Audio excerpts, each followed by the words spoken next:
चलिए रुक करते हैं अगली बड़ी खबर का। एलजेपी में नेतृत्व की लड़ाई को लेकर चाचा भतीजे में सियासी भिड़ंत तेज होती हुई नजर आ रही है।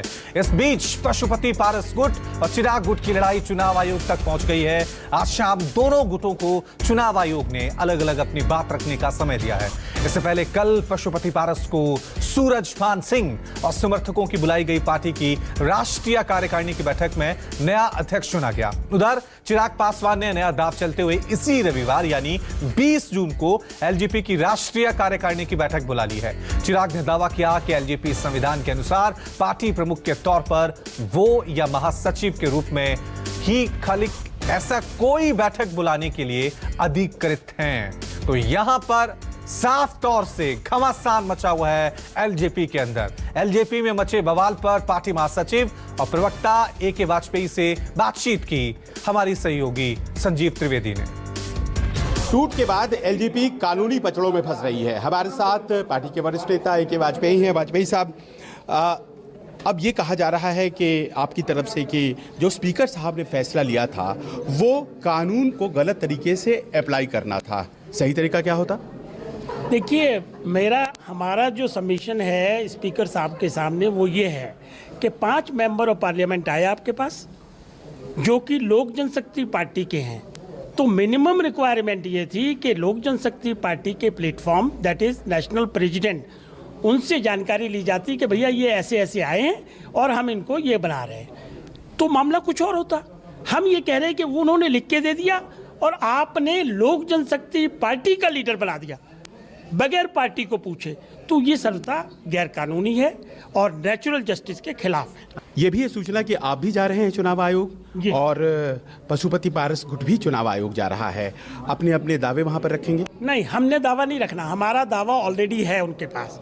हम सिर्फ इसलिए जा रहे हैं कि अगर वो ग्रुप कोई दावा रखता है तो कृपया हमको बुलाइए और हमको सुनिए, उसके बाद कोई भी कार्रवाई करें। ऐसा ना हो कि स्पीकर की तरह आप कोई कार्रवाई कर दें जो कि सर्वथा गलत होगी। इसलिए हम अप्रहेंसिव और एज ए केविएटर हम वहाँ जा रहे हैं और अपनी बात रख रहे हैं। कार्यकारिणी जो पटना में बुलाई गई उसे गलत क्यों कह रहे हैं? उसे आप क्योंकि कार्यकारिणी जो पटना में उन लोगों ने बुलाई, कार्यकारिणी बुलाने का भी प्रोसेस संविधान में लिखा है और वो अधिकार सिर्फ 2 व्यक्तियों के पास है, राष्ट्रीय अध्यक्ष पार्टी का या सेक्रेटरी जनरल।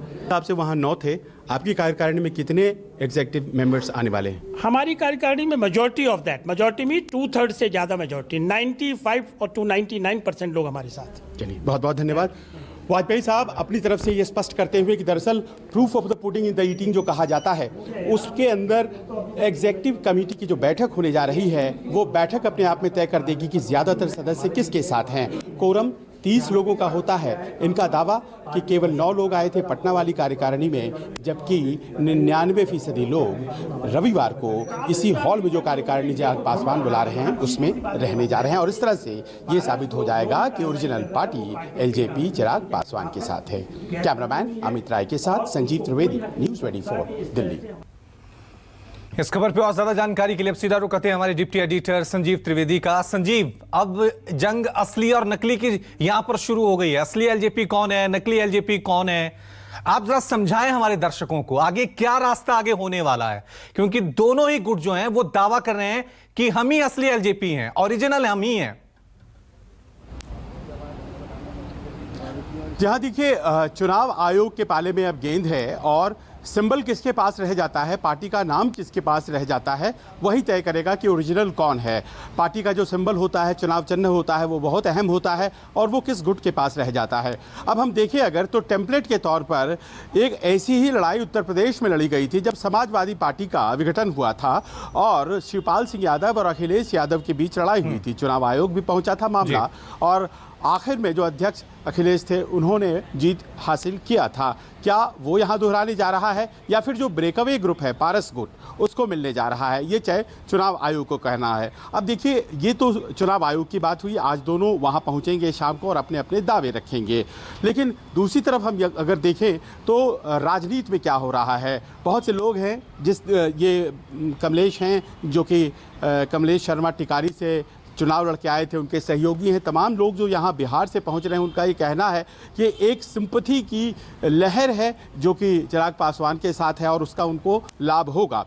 कार्यकारिणी की पटना में बैठक हुई है जिसकी चर्चा आपने भी की। उस कार्यकारिणी की बैठक में चिराग गुट का दावा है कि मात्र 9 सदस्य 75 में से पहुंचे थे, जबकि कोरम ही 30 सदस्यों का है, तो ऐसे में वो तो अवैध है। अब चिराग पासवान गुट ने एक नई कार्यकारिणी बुलाई है, रविवार को एक बैठक बुलाई है और यही वो बैठक होने वाली है। इनका दावा है कि इनके 55 से 60 सदस्य मौजूद रहेंगे 75 में से, तो जाहिर है कि पार्टी हमारे साथ है। ये तमाम बातें हैं और एक आखिरी सूचना ये भी है कि स्पीकर ने जितनी जल्दी रिकग्नाइज कर दिया था ब्रेकअवे ग्रुप को लोक जनशक्ति पार्टी के तौर पर, उन 5 सांसदों को आपको याद होगा, तो अब ये एक चुनौती दी गई है चिराग गुट की तरफ से और कहा यह जा रहा है कि ये गलत फैसला था, रॉन्ग एप्लीकेशन ऑफ लॉ था और ये अब रिव्यू हो रहा है, ऐसा दावा भी ए.के. वाजपेयी कर रहे हैं। तो कहीं ना कहीं ऐसा लगता है शुरुआती झटके के बाद अब चिराग पासवान गुट जो है एलजेपी का, वो अपने आप को असर्ट करता हुआ दिखाई पड़ रहा है। जी संजीव, एक सवाल यहां पर यह भी उठता है क्योंकि जिस तरह से विधानसभा चुनाव हुए थे बिहार में, एलजेपी को करारी शिकस्त वहां पर मिली थी पूरी तरह से। अब ये जो पूरा विवाद शुरू हुआ है असली और नकली का, चाचा और भतीजे का, क्या भविष्य यहां से नजर आ रहा है बिहार में एलजेपी का? लोग कैसे विश्वास करेंगे इस पार्टी पर जब आपस में इतनी फूट पड़ी हो? देखिए, तात्कालिक तौर पर वो धड़ा जो कि पशुपति पारस के पास है वो अचानक से नीतीश कुमार के करीब हो गया है और इस तरह से लोक जनशक्ति पार्टी जो एक विरोधी गुट के तौर पर थी बिहार में, वो अब समर्थक गुट पर है सरकार की और जाहिर है उसका अपना एक सपोर्ट बेस होगा क्योंकि कोई भी स्थानीय सत्ता के साथ होना चाहेगा। तो पारस और सूरजभान सिंह और इस तरह के जो नेता हैं उनके साथ के लोग हैं, लेकिन ये भी अपने आप में दिगर है कि बहुत से ऐसे कार्यकर्ता हैं जो बावजूद इसके कि चिराग पासवान के साथ अभी आने में दिक्कतें हैं क्योंकि ये विरोध करेंगे नीतीश कुमार का, उनकी तरफ भी आ रहे हैं। आने वाले दिन ये तय करेंगे कि किसके पास ज़्यादा शक्ति है, क्योंकि लोक जनशक्ति पार्टी एक आंदोलन के तौर पर जो बनाया था रामविलास पासवान ने, उसको एक पार्टी का रूप दिया। अब उसकी लेगेसी किसके पास जाती है ये तय होने वाला उन कार्यकर्ताओं के द्वारा जो समर्थक है। याद करें तो 25 लाख वोट इस पार्टी को आए थे, तो जाहिर है 25 लाख समर्थक हैं जो कि अपनी आस्था रखते हैं, वो 25 लाख किधर जाता है। और ये अपने आप में परीक्षा पशुपति पारस की और चिराग पासवान की, जिसको तय किया जाएगा चुनाव आयोग के द्वारा, पारस के द्वारा और आम जनता जो सड़कों पर है उसके द्वारा। फिलहाल कुछ कहना शायद जल्दीबाजी। बहुत बहुत शुक्रिया संजीव तमाम जानकारी के लिए।